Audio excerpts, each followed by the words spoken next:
அடிகளார் நூற்றாண்டு விழா, இவற்றை முன்னிட்டு மறைமலை நகரில் திருவள்ளுவர் மன்றம் நடத்துகிற இந்த விழாவினுடைய தலைவர் அவர்களே, இங்கே எனக்கு முன் அருமையான கலை நிகழ்ச்சிகளை நடத்தியிருக்கிற குழந்தைகளே, இந்த நிகழ்விலே கலந்து கொண்டிருக்கிற நகர்மன்ற தலைவர், ஏனைய பெருமக்களே, அருமை தாய்மார்களே, இளைஞர்களே, மாணவ செல்வங்களே, உங்கள் அனைவருக்கும் என்னுடைய அன்பையும் வாழ்க்கையும் உரித்தாக்கிக் கொள்கிறேன். மறைமலை நகர் என்பது தமிழ்நாட்டில் எத்தனையோ இடங்களுக்கு செல்கிறோம், நிகழ்ச்சிகளிலே கலந்து கொள்கிறோம். ஆனால் மறைமலை நகர் என்று வருகிற போது நமக்கு ஐயா ஐவர் வழி வேம்பையன் அவர்கள் நினைவுக்கு வருவார். அதுவும் குறிப்பாக பொங்கல், திருவள்ளுவர் நாள், இவை குறித்து செல்கிற இடமெல்லாம் ஒரு பரப்புரையை அவர் செய்து கொண்டிருந்தார்.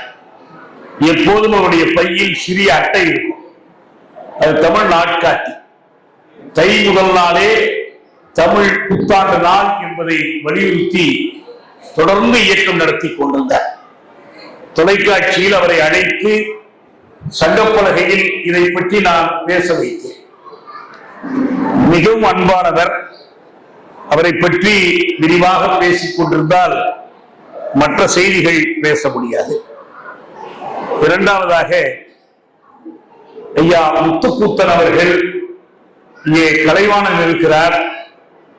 முத்துக்கூத்தனுடைய அருமை, ஆற்றல் எவ்வளவு பேருக்கு தெரியுமோ எனக்கு தெரியவில்லை. ஒரு அழகான திரைப்பட பாடலை கூட அவர் எழுதியவர். இங்கே அவருடைய பேரன் ஒரு அற்புதமான கலையை இங்கே வெளிப்படுத்தினார். அதே போலத்தான் அந்த பள்ளி மாணவி சசிகலா குன்றக்குடி அடிகளாரின் வாழ்க்கையை இங்கே வரிசைப்படுத்தி நினைவு கூர்ந்தார். இவர்கள் எல்லோருமே பாராட்டுக்குரியவர்கள், போற்றத்தக்கவர்கள். இந்த நிகழ்ச்சியிலே இன்னொரு சிறப்பு, நான் இதற்கு முன்பும் மறைமலை நகருக்கு ஓரிரு முறை பேசுவதற்கு வந்ததுண்டு. தாய் தமிழ் பள்ளி குறித்து குறிப்பிட்டார்கள். அம்பத்தூரிலே தொடங்கப்பட்ட அந்த பள்ளி, அந்த பள்ளிக்காக ஆளுக்கு ₹1 நன்கொடை என்று திரட்டிய போது இங்கேயும் அந்த பள்ளி நடத்துவதற்காக நன்கொடை திரட்டி கொடுத்தார். ஐயா வேம்பையன் அவர்கள் அதற்கான முன்முயற்சி எடுத்துக்கொண்டார். அதே போல நம்முடைய கல்பாக்கம் நண்பர்கள் எடுத்துக்கொண்டார்கள். பொங்கல், புத்தாண்டு விழா என்று சொல்லி அழைத்த போது சரி, அந்த நாளில் நான் வந்து விடுகிறேன் என்று சொன்னேன். ஆனால் அழைப்புதல் பார்த்த பிறகுதான் இந்த குன்றக்குடி அடிகளார் நூற்றாண்டு விழா என்ற செய்தி அறிந்த போது அது சர்க்கரை பொங்கலாக இனித்தது என்று சொல்லவே. ஏனென்றால் தமிழ்நாட்டினுடைய பொது வாழ்க்கையில் குன்றக்குடி அடிகளாருடைய பங்களிப்பு மகத்தானது என்பதால் மட்டுமல்ல, தனிப்பட்ட முறையில் அவரோடு பழகுகிற அருமையான வாய்ப்பை நான் பெற்றேன். அவரோடு நடந்த ஒரு உரையாடல், ஒரு கருத்து விவாதம், அதை இந்த நேரத்தில் குறிப்பிடுவது அவருக்கு பெருமை சேர்ப்பதாக இருக்கும். அவரது பெயரால் நாம் உண்மையை கற்பதாக இருக்கும் என்று நான் நம்புகிறேன். 1995ஆம் ஆண்டு ஜனவரி 1 முதல் 5 வரை தஞ்சாவூரில் உலக தமிழ் ஆராய்ச்சி மாநாடு நடைபெற்றது. அந்த மாநாடு நடைபெறுகிற வேளை முதலமைச்சராக அம்மையார் ஜெயலலிதா அவர்கள் இருந்தார். தஞ்சை நகரத்தில் அப்போது நிறைய மாற்றங்கள் செய்யப்பட்டன. புதிய பேருந்து நிலையம் தொடங்கப்பட்டது. ராஜராஜனுக்கான பல்வேறு மாளிகைகள் எல்லாம் அமைக்கப்பட்டன. அதே நேரத்தில் நம்முடைய தமிழறிஞர்களுக்கு, தமிழ் ஆர்வலர்களுக்கு தமிழுக்கு என்ன செய்ய போகிறார்கள் இந்த மாநாட்டின் மூலம் என்ற கவலை இருந்தது. மாநாடு தொடங்குகிற நாளில் பாவலவேறு குறிஞ்சித்திரனார் அவர்கள் தமிழர்களை திரட்டி போய் போராடி சிறை சென்றார் அந்த மாநாட்டின் போது. ஆனால் அதற்கு முன்னதாகவே, அந்த மாநாடு தொடங்குவதற்கு முன்னதாகவே 94ஆம் ஆண்டு கடைசியில் கலை இலக்கிய பெருமன்றத்தின் சார்பில் தஞ்சாவூரிலே ஒரு மாநாடு நடைபெற்றது. அது உலகத் தமிழ் மாநாட்டிற்கான முன்னோட்ட மாநாடு. தோழர் நல்லக்கண் அவர்களும் தோழர் பொன்னீரன் அவர்களும் முன்னின்று அந்த மாநாட்டை நடத்தினார். இந்த மாநாட்டினுடைய தலைவர் வேறு யாரும் அல்ல, குன்றக்குடி அடிகளார் தான்.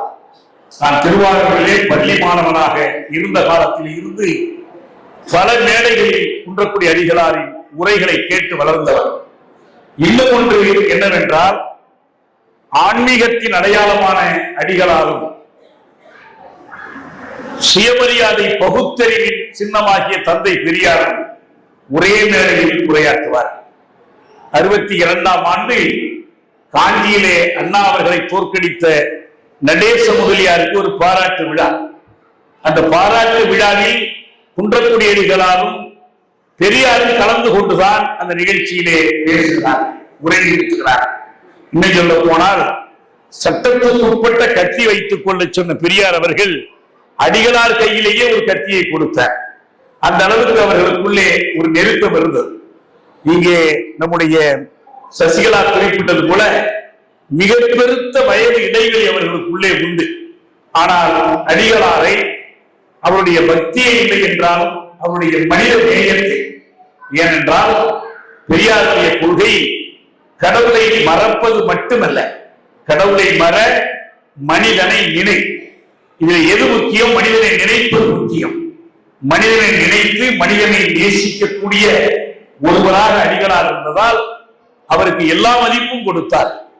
அவர் திருநீர் கொடுத்த போது பணிவோடு கை நீட்டி பெற்றுக் கொண்டார். எனக்கு நன்றாக நினைவிருக்கிறது, 61ஆம் ஆண்டு ஈவேகே சம்பத் அவர்களும் கவியரசு கண்ணதாசன் அவர்களும் திராவிட முன்னேற்ற கழகத்திலிருந்து பிரித்து சென்று தமிழ் தேசிய கட்சி தொடங்கிய போது அந்த கட்சியை தொடங்கி வைத்தவர்கள் தந்தை பெரியார், குன்றக்குடி அடிகளார். குன்றக்குடி அடிகளார் முதலிலே பேசும்போது சொன்னார், தமிழ் சமுதாயம் உரிமை பெற்று செழிப்படைவதற்கு எல்லாம் வல்ல இறைவனை வேண்டுகிறேன் என்று அடிகளார் பேசினார். அடுத்து வந்த பெரியார் சொன்னார், உங்கள் இறைவனே அதை செய்து முடிப்பதாக இருந்தால் இந்த கட்சியே தேவைப்படும், அந்த வேலையை செய்ய தேவையில்லை என்று சொன்னார். அந்த அளவுக்கு அவர்களுக்குள்ளே ஒன்றுபட்ட ஒரு பார்வை உண்டு. அந்த உரைகளை கேட்டு நான் வளர்ந்தவர். அந்த தஞ்சை மாநாட்டில், கலை இலக்கிய பெருமன்றம் நடத்துகிற மாநாட்டில் ஒவ்வொரு துறை சார்ந்த தமிழ் என பாவேந்தர் பாடினார் அல்லவா, மணக்க வரும் தென்றலிலே குளிரா இல்லை, மாந்தோப்பில் நிழலா இல்லை, தனிப்பரிதாம் துன்பம் இது தமிழ்நாட்டின் தமிழ் தெருவில் தமிழ்கான் இல்லை என்று தமிழ் இயக்கம் என்ற ஒரு பாடலை ஒரு இயற்றினார். பாவேந்தர் இயற்றினார். கடையிலே தமிழ், அலுவலகத்திலே தமிழ், வணிக பெயரிலே தமிழ், வீட்டிலே தமிழ், எல்லாவற்றிலும் தமிழ் வேண்டும் என்பதற்காக எழுதினார். அந்த மாநாட்டில் அப்படித்தான் தலைப்புகளை பிரித்து கொடுத்தார். ஆட்சி தமிழ் குறித்து ஒரு அறிஞர் அல்லது நீதிமன்ற தமிழ் குறித்து ஒன்று என்று ஒவ்வொருவராக பேசுகிறார். அவை நடராசன் அப்போது பல்கலைக்கழக துணைவேந்தராக இருந்து ஓய்வு பெற்றவர். அவர் ஒரு தலைப்பிலே பேசுகிறார். அவர்கள் எல்லோருமே முனைவர் பட்டம் பெற்றவர்கள். நான் அந்த மாநாட்டிலே பேசுகிற போது, அடிகளார் தலைமையிலே பேசுகிற போது நான் சொன்னேன், இந்த பேசுகிற அத்தனை பேரிலும் எல்லோரும் பலவிதமான பட்டம் பெற்றவர்கள், எனக்கு மட்டும்தான் இவர்கள் யாருக்கும் இல்லாத பட்டத்தை கொடுத்திருக்கிறீர்கள்.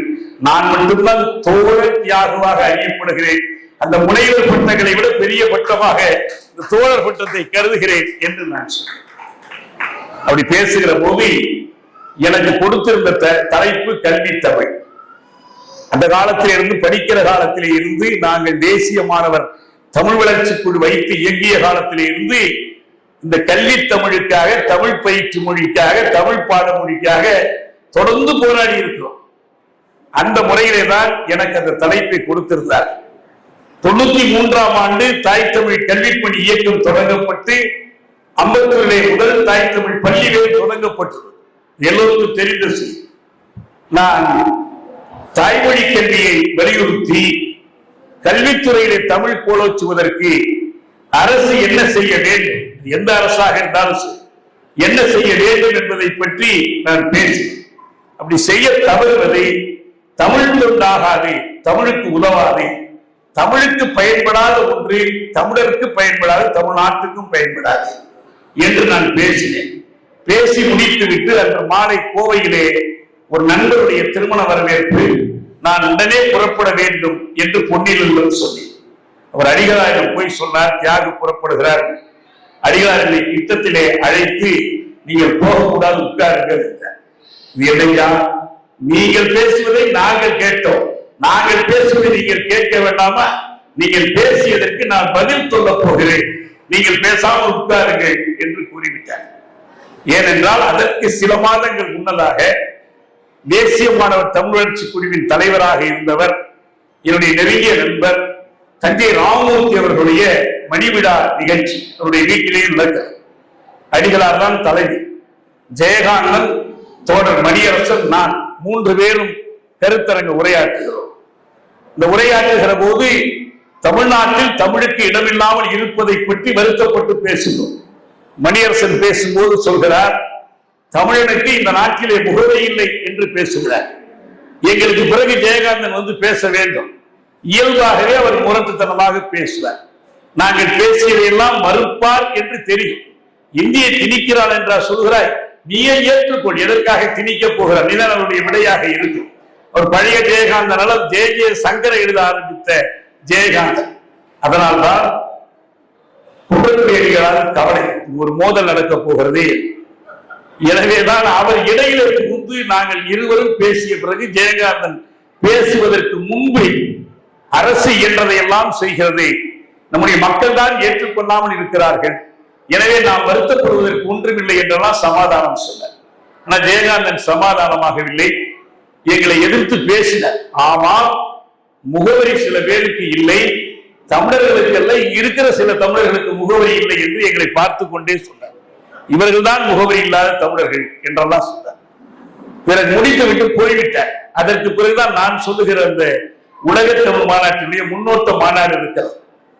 அடிகளார் இதற்கு சமாதானம் சொன்னார். இதை மறுக்க வேண்டும் என்ற எண்ணம் இருந்தது, அதைத்தான் நான் அதிலே செய்தேன். அவருக்கு எதிரிலே வைத்து அந்த மாநாட்டிலே பேசுகிற போது செய்தேன். அடிகளார் சொன்னார், ஒரு மேலவை தலைவராக எல்லாம் இருந்தது, தமிழ் வழி கல்வியிலே படித்தவர்களுக்கு முன்னுரிமை தருவதற்கு 71, 72 கலைஞர் ஒரு திட்டம் கொண்டு வந்தார். அதை எதிர்த்து மாணவர்கள் போராடினார்கள், போராடுமாறு செய்யப்பட்டார். அதையொட்டி அந்த திட்டத்தை அவர் திரும்ப பெற்றுக் கொண்டார். இதை சொல்லி ஆக அரசு செய்ய அநியமாக இருக்கிறது, இந்த தமிழ் சமுதாயம் தான் அநியமாக இல்லை. எனவே தியாகு இது அரசியல் சிக்கல் அல்ல, சமூக சிக்கல் என்று அவர் சொல்லி இருந்தார். இதை உள்வாங்கி வைத்துக் கொண்டு நான் இப்போது அவருக்கு பதில் சொன்னேன். இடஒதுக்கீட்டுக்கு எதிராக கூட போராடினார்கள், வடநாட்டிலே கொளுத்திக் கொண்டு செத்தார்கள். ஆனால் நாம் யாரும் விஸ்வநாத் பிரசாத் சிங் அவர்களை பார்த்து உங்கள் ஆட்சி முக்கியம், இது 1000 காலத்து பயிர், இடஒதுக்கீட்டை கைவிடுங்கள் என்று நாம் சொல்லவில்லை. ஏனென்றால் எந்த ஆட்சியை விட மண்டல் பரிந்துரையை செயல்படுத்துவதுதான் முக்கியம் என்று நாம் அவருக்கு துணை நின்றோம். அப்படியானால் இடஒதுக்கீட்டுக்கு கொடுக்கிற அதே முக்கியத்துவத்தை நீங்கள் தாய்மொழி கல்விக்கு கொடுக்கவில்லையா என்ற கேள்வி எழுகிறது. ஆனால் இடஒதுக்கீடு வெற்றி பெற வேண்டும், முழுமையாக வெற்றி பெற வேண்டும், அதன் பயன் கிடைக்க வேண்டும் என்றால் ஒரு நாணயத்தினுடைய இரு கண்கள், சமூக நீதி நாணயத்தில் ஒரு பக்கம் இடஒதுக்கீடு என்றால் மறுபக்கம் தாய்மொழி. நம்முடைய தமிழ் குழந்தைகள் தமிழ் வழியிலே கற்று தமிழ் வழியிலே அனைத்தும் கற்கிற வாய்ப்பை, ஆரம்ப கல்வி முதல் ஆராய்ச்சி கல்வி முறை படிக்கிற வாய்ப்பு கிடைக்கிற போதுதான் தாழ்த்தப்பட்ட பிற்படுத்தப்பட்ட வகுப்பு மாணவர்கள், ஏழை மாணவர்கள் உயர்ந்த பட்டங்களை பெற முடியும். இல்லையே இடஒதுக்கீடு இருக்கும், ஆனால் அந்த இடத்திற்கு செல்வதற்கு ஆள் இருக்க மாட்டார் என்று நான் அவருக்கு விடையளித்தேன். அப்போது சொன்னேன், நீங்கள் 1000 காலத்து பயிர், இதை காப்பாற்ற வேண்டும், எனவே ஆட்சிக்கு இடையூறு கூடாது, எனவே இதை வலியுறுத்தக்கூடாது என்று நீங்கள் பேசினீர்கள். ஆனால் அந்த ஆட்சியை இதற்காக அல்ல, எதற்காகவோ கவிழ்த்தார்கள். அதை உங்களால் நம்மால் தடுக்க முடியாது. இது என்ன ஆட்சி, என்ன அறியவை, நினைத்தவுடனே கவிழ்த்து விடுகிறார்கள். இதற்காக நாம் நம்முடைய திட்டங்களை ஏன் கைவிடுவது? அரசு மக்களை திரட்டி போராடி தமிழ் வழி கல்விக்கான அந்த பணியை செய்ய வேண்டும், அதை உறுதிப்படுத்த வேண்டும் என்று சொல்லிவிட்டு நான் சொன்னேன், தாய்மொழி கல்வி என்பது யாரோ கொடுக்கிற சலுகை அல்ல, அது பிறப்புரிமை. ஒரு குழந்தைக்கு தாய் மனமிறங்கி தாய்ப்பால் கொடுப்பதில்லை, அது அவருடைய கடமை. தாய்ப்பால் கொடுக்கவில்லை என்றால் தாய்க்கு நோய் வரும். தாய்ப்பால் கொடுத்தாகவே இந்த சமுதாயம் இது தோற்றுவிக்கிற குழந்தைகளுக்கு தாய்மொழி கல்வி கொடுக்க வேண்டும். தாய்மொழி கல்வி பிறப்புரிமை என்பதுதான் ருஷ்ய புரட்சி தலைவர் லெனினுடைய கொள்கை. அதை அவர்கள் ருஷ்யாவிலே செயல்படுத்தினார்கள், ருஷ்யாவோடு இணைந்து எல்லா நாடுகளிலும் செயல்படுத்தினார்கள். அதனால் அவர்கள் தாழ்ந்து விடவில்லை, அவர்கள் உயர்ந்திருக்கிறார்கள். தற்கொலைத்தனத்தை அவர்கள் ஒழித்திருக்கிறார்கள். அனைத்து மொழிகளுக்கும் சமத்துவம் கொடுத்திருக்கிறார்கள். வரிவடிவம் இல்லாத மொழிகளுக்கெல்லாம் வரிவடிவம் கொடுத்திருக்கிறார்கள். அவர்களே அவருடைய தாய்மொழி வாழ்கிறது என்றால் அது ஆளுதான் வாழ்கிறது. தமிழ் ஆளுமானால் தமிழ் வாழும். தமிழ் வாழ்க என்பதை காட்டிலும் தமிழ் ஆள்க என்பதுதான் முதன்மை. இவ்வளவையும் நான் பேசுகிறேன். இதற்கு பிறகுதான் அடிகளார் நீங்கள் புறப்படக்கூடாது, நான் சொல்வதை கேட்க வேண்டும் என்று என்னை உட்கார வைத்தார். நீங்கள் தாமதமாக போகலாம், கல்யாணத்துக்கு தானே, யாரு கல்யாணமோ மெதுவா போகலாம், உட்காருங்கள் என்று உட்கார வைத்தார். கடைசியாக அடிகளார் பேசினார். சொன்ன வாசகம் இதுதான். தமிழ் வழி கல்வி குறித்து ஒரு விவாதம் ஏற்கனவே தொடங்கியது. தஞ்சையார் மணி விழாவிலே தொடங்கியது. ஜெயகாந்தன் ஒரு பக்கம், நானும் மணியரசன் ஒரு பக்கம் இந்த விவாதம். அடிகளார் சமாதானப்படுத்தினார் ரெண்டு தரப்பையும். இப்போது அவர் சொன்னார், தியாகு கொடுத்திருக்கிற விளக்கம் எனக்கு ஏற்புடையதாக இருக்கிறது, இது யாரோ கொடுக்கிற சலுகை இல்ல, உரிமை என்று சொன்னார். லெனினை எடுத்து காட்டினார். இடஒதுக்கீட்டுக்காக நாம் எதையும் இழக்கலாம் என்றால் தமிழ் வழி கல்விக்காகவும் எதையும் இழக்கலாம். நான் இந்த கருத்தை ஏற்றுக்கொள்கிறேன். இந்த புதிய பார்வையை எல்லோரும் மதித்துக் கொள்ள வேண்டும் என்று பேசினார். அதற்கு பிறகு நான் ஐயா, நான் இனி புறப்படலாமா என்று கேட்டேன். அவர் சொன்னார், நான் சென்னையிலே உங்களை சந்திக்க வேண்டும் என்று சொன்னார். நான் சொன்னேன், சென்னையில் நீங்கள் எங்கு தங்குவீர்கள் எனக்கு சொல்லுங்கள், நான் வந்து பார்க்கிறேன் என்றேன். நான் வருவது உங்களை பார்ப்பதற்காக அல்ல, தாய் தமிழ் பள்ளியையும் அங்கு பயில்கிற குழந்தைகளையும் பார்ப்பதற்காக நான் வந்து பார்ப்பேனே தவிர அவரை நீங்கள் என்னிடம் அழைத்து வரக்கூடாது என்றார். வருத்தத்துக்குரிய முறையில் அதுதான் கடைசி சந்தை. அதற்கு பிறகு நான் அவரை பார்க்கவில்லை. பிற்காலத்தில் பொன்னம்பல அடிகளாரிடம் இந்த செய்தியை நான் சொன்னேன். இன்றைக்கு இருக்கிற அடிகளாரிடம் நான் சொன்னேன், இப்படித்தான் நடந்தது என்று சொன்னேன். நான் என்னால் இயன்றதை இந்த பள்ளிக்காக செய்கிறேன் என்று அவர் சொன்னார். இங்கே ஒரு செய்தியை நான் முக்கியமாக சொல்ல வேண்டும். வள்ளலாரை பற்றி பேசுகிற போது நமக்கு வள்ளலார் வரலாற்றிலே தெரியும். இங்கே அருமையான நூல்களை பரிசுகளாக கொடுத்தீர்கள். அண்ணா எழுதிய இன்பத் திராவிடம், அருட்பெரும் ஜோதி, வரதராசனார் எழுதிய வாழ்வியல் நூல்கள் நிறைய குழந்தைகளுக்கு தரப்பட்டன. அந்த வள்ளலாரை அவரும் ஆன்மீகத்திலே ஈடுபட்டவர். அருட்பெரும் ஜோதி என்பது ஒன்றும் நாட்டிய கொள்கை அல்ல. ஆனால் வள்ளலாரின் எழுத்துக்களை பெரியார் மதிப்பித்தார். கம்யூனிஸ்ட் கட்சி அறிக்கையை வெளியிட்ட பெரியார், அரசு புரட்சியை வெளியிட்ட பெரியார், பகத்சிங்கின் நாட்டிய நாத்திகன் என்ற நூலை வெளியிட்ட பெரியார் வள்ளலாரின் திருமுறைகளை எடுத்து தானே வெளியிட்டார். அது மிகப்பெரிய சிறப்பு. இன்னொரு பெரிய சிறப்பு என்று தெரியுமா? இது தமிழ்நாட்டுக்காரர் வள்ளலார். அம்பேத்கர் அவர்களை அறியாதிருந்த ஒரு காலத்தில் அம்பேத்கரை பற்றி ஒரு செய்தி வருகிறது. அவரை ஒரு நிகழ்ச்சிக்கு பேச அழைக்கிறார்கள். அது ஒரு சாதி ஒழிப்புக்கான அமைப்பு, ஜப்பக் பட்டக் மண்டல் என்று ஒரு பேர் இருக்கும். அழைக்கிறார்கள்.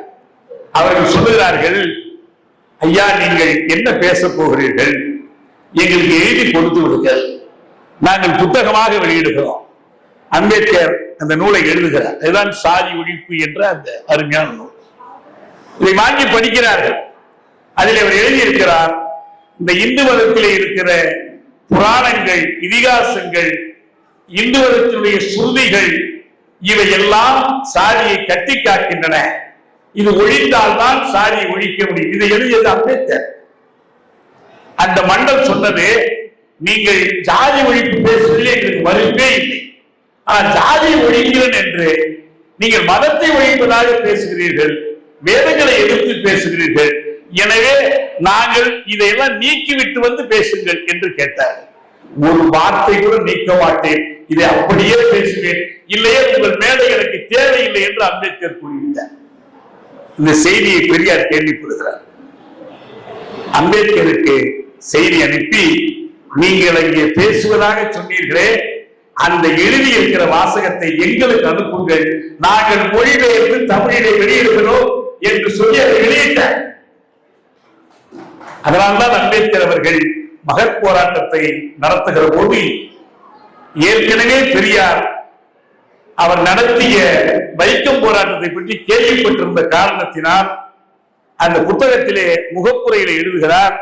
அன்னைக்கெல்லாம் அவருடைய பெயர் பெரியார் என்று வரவில்லை, பிற்காலத்திலே தான் பெரியார். அப்போது ராமசாமி நாயக்கர். தென்னிந்தியாவிலே ராமசாமி நாயக்கர் என்று ஒருவர், அவர் ஜாதி ஒழிப்புக்காக உண்மையாக போராடுகிறார். அந்த செய்திகளை அறிந்து நாங்கள் ஊக்கம் பெற்று இந்த மகத் குலத்திலே போராட போகிறோம் என்று அவர் எழுதுகிறார். பார்க்காமலே அறியாமலே கொள்கையால் இணைந்த நண்பர்களாக அவர்கள் திகழ்கிறார். இன்றைக்கு சில அறிவிலிகள் இந்த ரெண்டு பேருக்கும் முரண்பாடு இருக்கிறது என்று உணர்கிறார். அம்பேத்கருக்கு பெரியாரினா, பெரியாருக்கு அம்பேத்கரினா. பெரியார் சொன்னார், அம்பேத்கர் என் தலைவர் என்று சொன்னார். அம்பேத்கர் சொன்னார், ஜஸ்டிஸ் கட்சி கலைக்கப்பட்ட பிறகு அந்த கட்சியை கலைக்க மனமில்லாமல் ஒரு சிலர் சென்னையிலே ஜஸ்டிஸ் கட்சி கூட்டம் ஒன்று நடத்தினார்கள். அம்பேத்கரை கூப்பிட்டார்கள். அம்பேத்கர் அதிலே போய் பேசினார். அவர் சொன்னார், நீங்கள் பெரியாரைத்தான் தலைவராக ஏற்றுக்கொள்ள வேண்டும், நான் அவரை தலைவராக ஏற்றுக்கொண்டிருக்கிறேன் என்று ஒருவரை ஒருவர் அவர்கள் தலைவர் என்று போற்றினார். இதை அப்படியே நீங்கள் நினைத்து பாருங்கள். வள்ளலார் சைவத்திலே ஒரு காலம் வரைக்கும் மும்முரமாக இருந்தார். பிறகு சைவத்தை கைகழுவிட்டார். வேதாகம் எனப்பட்டதெல்லாம் சூதாக சொன்னதன்றி வேறு இல்லை என்று எழுதினார். அவருடைய எழுத்துக்களை நாம் படித்தோம் என்றால் வள்ளலார் எந்த நிலையிலே உறுதியாக இருந்தார். அவருடைய இறுதி பேருரை இருக்கிறார், படித்து பாருங்கள். இன்னும் சொல்ல போனால் நம்முடைய பெண்கள் அதை படிக்க வேண்டும். பெரியார் சொல்லக்கூடிய கருத்துக்களை வள்ளலார் அதிலே சொல்லுவார். அவர் ஒரு கேள்வி கேட்பார், இந்த பெண்கள் காதிலே ஒரு நகை, கருத்திலே ஒரு நகை, மூக்கிலே குத்திக் கொள்வது என்றெல்லாம் அழைகிறீர்களே, ரொம்ப உரிமையோடு சொல்றார். உண்மையிலேயே ஒரு பெண்ணுக்கு இது போன்ற நகைகள் எல்லாம் அணிந்து கொள்ள வேண்டும் என்றால் கடவுள் என்ன செய்திருப்பார் என்றால் அந்த துவாரங்களை அவரே போட்டு வைத்திருப்பார். கடவுள் அந்த துவாரங்களை போடவில்லை, எனவே உங்களுக்கு தேவையில்லை. வள்ளலார் ஆட்சிய உரை அப்படி ஒரு நிலை இருந்தது. அடிகளார் கடைசி வரைக்கும் சைவத்திலே நம்பிக்கை வைத்திருந்தார், அந்த அடையாளத்தோடு தான் இருந்தார். ஆனால் அவர் போற்றிய இலக்கியம் சைவம் போற்றுகிற இலக்கியம் பெரிய புராணம்.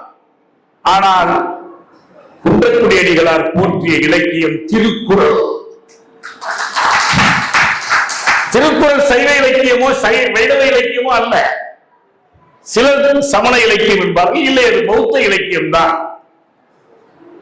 பகவத்கீதைக்கு போட்டியாக, நால்வர்ணத்துக்கு போட்டியாக சத்துர்வர்ணம் மாயா சிருஷ்டம் 4 வர்ணங்களையும் கடவுளாகிய நானே படைத்தேன் என்று சொல்லுகிற பகவத்கீதைக்கு போட்டியாக பிறப்போடும் எல்லா உயிர்க்கும் என்பதை வாழ்க்கை நெறியாக வலியுறுத்தியது திருக்குறள். நம்முடைய பேராசிரியர் மருதமுத்து அவர்கள் திருக்குறள் தமிழ் தேசிய நூல் என்ற புத்தகத்திலே ஒரு செய்தி சொல்வார். உலகத்தில் பல பகுதிகளிலே பல அறிஞர்கள் சமத்துவத்தை வலியுறுத்தினார்கள், பகுத்தறிவை பேசினார்கள். ஆனால் அப்படி பகுத்தறிவை பேசி நாம் எல்லாம் பெரிய அளவிலே போற்றக்கூடிய பிளேட்டோ, சாக்ரட்டிஸ் போன்றவர்கள் எல்லாம் அடிமை முறையை ஆதரித்தார். அடிமை முறை இருந்தால்தான் சமூகம் இயங்கும் என்று நம்பினார்கள். ஆனால் கிட்டத்தட்ட அதே காலத்தில் வாழ்ந்த வள்ளுவர் தான் பிறப்போக்கும் எல்லா உயிர்க்கும் என்று அடிமை முறையையும் சேர்த்து ஒழித்து கட்டி அனைத்து மனிதர்களும் சமம் என்ற கருத்தை வலியுறுத்தியவர். கிரேக்கனை வென்ற தமிழன் என்ற அந்த கட்டுரைக்கு தலைவர். கிரேக்கனுக்கு தெரியாத ஒன்று வள்ளுவருக்கு தெரிந்தது. இன்றைக்கு நவீன கால சமத்துவ கோட்பாடுகளுக்கெல்லாம் அடிப்படையாக இருப்பது வள்ளுவருடைய அந்த கருத்து. அடிகளார் இதை பற்றி பேசி கேட்கிறார். மதுரையிலே அவர்தான் நடுவராக இருப்பார். திருக்குறள் பற்றிய பட்டிமன்றம் நடக்கும். இரண்டு பக்கத்திலும் மெத்த படித்த அறிஞர்கள் தான் பேசிக் கொண்டிருப்பார்கள். ஆனால் இறுதி தீர்ப்பை வழங்குவதாக குன்றக்குடி அடிகளார் தான். அந்த தீர்ப்பில் சைவம் இருக்கார், வைணவம் இருக்கார், சிவபுராணம் இருக்கார். திருக்குறள், திருக்குறள் ஆள் தமிழ் சமூகம் கற்றுக்கொள்ள வேண்டிய பாடங்களை எல்லாம் அடிகளார் சொல்றார். புத்தகங்களை பரிசு பெற்ற நண்பர்களை நான் கேட்டுக்கொள்கிறேன், நீங்கள் அந்த புத்தகங்களை படித்து புரிந்து கொள்ள வேண்டும், உள்வாங்க வேண்டும். அதே போல அடிகளாரை பற்றிய செய்திகளை முழுமையாக தெரிந்து கொள்ளும். அப்படி தெரிந்து கொள்வதாக இருந்தால் நமக்கு அடிகளார் மறைந்து போனவர் அல்ல, தொடர்ந்து வாழ்கிறவர். தமிழ் சமூகத்தை தொடர்ந்து வாழ்விப்பார். ஆளுநரால் செய்யக்கூடிய குழப்பங்களுக்குள் நம்மை யாராலும் தள்ளிவிட முடியாது. அந்த முறையில் தந்தை பெரியாரே, குன்றக்குடி அடிகளாரே, நம்முடைய வேம்பையன் அவர்கள் சொன்னது போல அண்ணா உள்ளிட்ட அந்த ஐவரையும் நம்முடைய வழிகாட்டிகளாக, தமிழ் சமூகத்தினுடைய வழிகாட்டிகளாக கொள்வோம். காலத்துக்கேற்ப திருத்தங்கள் தேவைப்படும். அந்த திருத்தங்களை மக்கள் நலன் கருதி நாம் ஏற்படுத்திக் கொள்ள வேண்டும். அப்படி செய்கிற போதுதான் உண்மையிலேயே பொங்கல் என்பது இன்பத்தின் பொங்கலாக, எழுச்சியின் பொங்கலாக, தமிழர் ஒற்றுமையின் பொங்கலாக திகழும் என்று கூறி உங்கள் அனைவருக்கும் நன்றி கூறி விடைபெறுகிறேன்.